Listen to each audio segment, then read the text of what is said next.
Peter Gray from the AU Review. Hello, Leigh. Hey, mate. I spoke to you, would have been last week at the virtual junket. Oh, with right, Chris and right. Julia. In LA. Yeah. And you were my, I think I'm going to say last like real world interview for The Invisible Man in 2020. Oh, wow.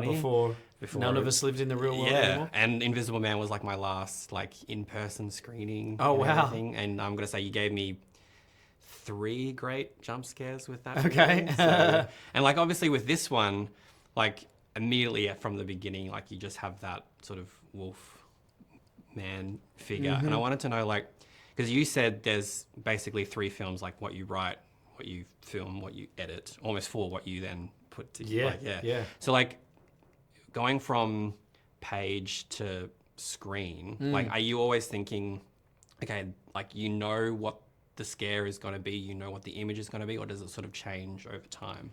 It does change. You tweak it in the moment. Like, it's strange because I don't write thinking too much of the movie. I actually write a screenplay to be read. It's a very novelistic approach. I probably take too much care in the action description, and people will say like, well, that stuff doesn't go on screen. But I love the language I love writing. So when I'm actually shooting, it's like I'm adapting this book, this thing that I've written. I'm adapting it, and I'm suddenly realizing that what seemed good to the reader is not so good to shoot. So there's this constant process of tweaking and changing, throwing things out. I can split my brain pretty well. Writer me is very precious about what I've written. Director me is brutal. Yeah, okay. I'm tearing pages out of my own screenplay, just to make it work, so yeah. And you've mentioned how you don't really want to do anything unless it excites you. And you sort of, pitched this idea of Wolfman. Are you ever sort of thinking like, how far can I go? I mean, with Blumhouse, who seem to really like let their directors and like just have free reign. Are you ever thinking like, how far could I push an idea to actually see if it gets the not tick of approval? Sometimes I do have an inbuilt desire for commercial appeal, meaning I do want people to go and see the movies. I try not to think in terms of demographics. When I'm writing, I'm not thinking about the market but there is this inbuilt love of a packed theater audience. That's my true love. Is it's not just movies themselves, it's specifically movies in theaters, in movie theaters. And some say movie theaters have become an endangered species since COVID, and the industry's changing, which makes me sad. My contribution to keeping them alive is to make great movies that pull in audiences. So it's I must admit that I do seek them out, and I do want that.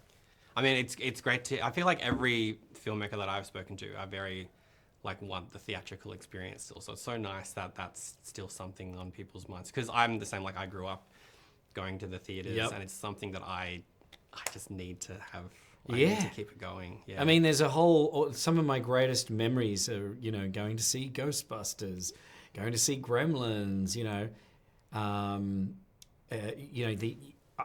I think of the theaters, the smell, the smell of popcorn, it's so important to me that I think people that do love movies, it's their responsibility to keep that alive. We have to keep this thing alive that we love, if we love it. One of the things that I really, really loved about this film was the perspective change when Chris Babbitt's trying to communicate and Julie can't understand him. And the sound in this film, because I know in Invisible Man, silence was used beautifully. Right. And in this one, the spider tapping and how that was just amplified. Is that one of those things, again, that you're already thinking of that, or that just kind of happens naturally? And then when it comes to the perspective shift, you obviously want it to be that the sound is up close as much as possible. Yes. I was thinking about that while I was writing. In fact, I did something for the first time on this film. I was writing the sound design into the screenplay. Okay. I was actually going into great detail. It sounds like, I think about sound a lot, but this was the first time I just baked it into the screenplay. And I was having conversations with the sound designer I work with before I'd shot a frame. I remember we went out for dinner well before we started shooting the movie, and I was saying you need to start keeping a library of insect noises and describing insect, and he was just bombarding me with emails of like insects slowed down. Like if you take the sound of crickets or cicadas and you slow it down by 1,000 times, what that sounds like. There's some really eerie sounds. What's interesting is that's all going on around us all the time. Yeah. But we as humans, the way our auditory senses work, we learn to tune things out. Yeah. Otherwise it would be overwhelming. Yeah. What I wanted to do with this movie and the Wolf Vision is present the audience with the overwhelming version of what if you could hear everything at the same volume.